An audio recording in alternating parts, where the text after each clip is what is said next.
All right, first things first, engine bay on Dean's 59 Fairlane. So we were talking with Dean and the two green wires here that are stray. These are the brake light switch. They aren't connected to anything. Dean put in this wonderful dual bowl and dual chamber vacuum booster setup. Nice set. Nice brake setup. Very nice. I mean, there's a union here we might want to take care of later. Maybe redo some of these lines. We'll cross that bridge when we get there with Dean, when we get him a full quote and go over things with him. Yeah, but I just hit the brake pedal, and Mama was actually sitting back there in her chair, and I was like, hey, look at the brake lights. Nothing. So, Dean, you have no brake lights, buddy, because this is your brake switch. The OE one was a pressure switch that was in the lines.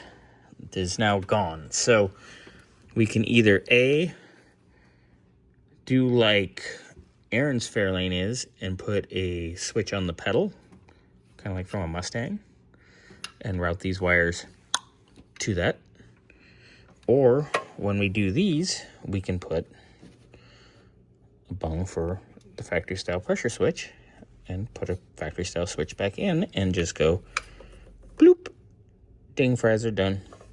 So that's an option.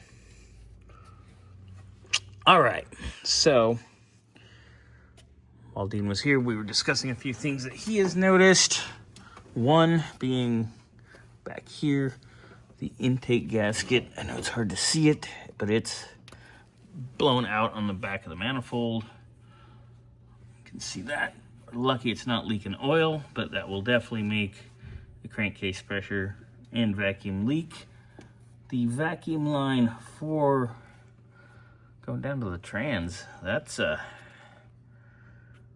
janky at best. That's questionable. Trans kick down, sitting in the trunk, not hooked up, so we can figure that out. Now, Dean did put this 2-barrel on it. It's actually really nice. I like these Autolite 2 barrels. I prefer a Holly, obviously, but these work really well. It's a 1.01 Venturi, so it's about the right size, actually, so it's gonna run good. It runs good. Car fires up, runs nice. Nothing's leaking here, so we're actually good here. These, everybody knows my opinion on these. Absolute no-no. Plastic fuel filter is a car fire waiting to happen. I do not care what somebody says. Don't care if you guys think these are fine. These are not fine. No. Bad. No. So that's got to go bye-bye. Dean did replace the wiring on the ignition side here. He actually has the whole engine harness that he redid. It's very nice. It's plug and play. Looks great. Dean's actually been doing some really nice stuff to this. Let me see here. Valve cover is a little leaky on this side. The one on the other side is really leaky. Scotty pointed out this to Dean when he was here. This fuel line is rubbing on the power steering pump. Might want to rework this. And let's rework maybe a proper one that goes all the way up to the carb, so we don't have this whole mess as well. Ignition is still points. Would like to maybe see that go to a Pertronix. It'll run a little bit better. I mean, it runs good right now. Definitely wouldn't mind seeing it run better, of course. Yeah. What else can we got here? Let me go get a light. Well, let me show you the valve cover on the passenger side, and then I'm gonna get a light. Ow! Son of a bitch. All right.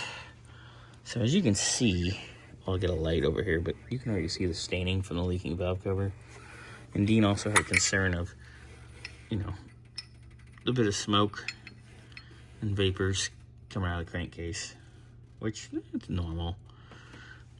It's nothing too big. It's not like it's just pouring oil out of it, so I wouldn't worry too much. Does have a downdraft tube. There you can see that blown out rear intake gasket. All right, I'm gonna cut this and then I'll come in with a light and show you guys a little more detail. And in a little bit, we'll actually pressure test the cooling system because that looks a little questionable and suspect. But it looks like Jim's radiator somewhere redid this in 8/7 of 79. I'm assuming it was somewhere in Colorado because that's where the car is from. That's where it was sold. I'll actually show you guys the badge on the back a little later.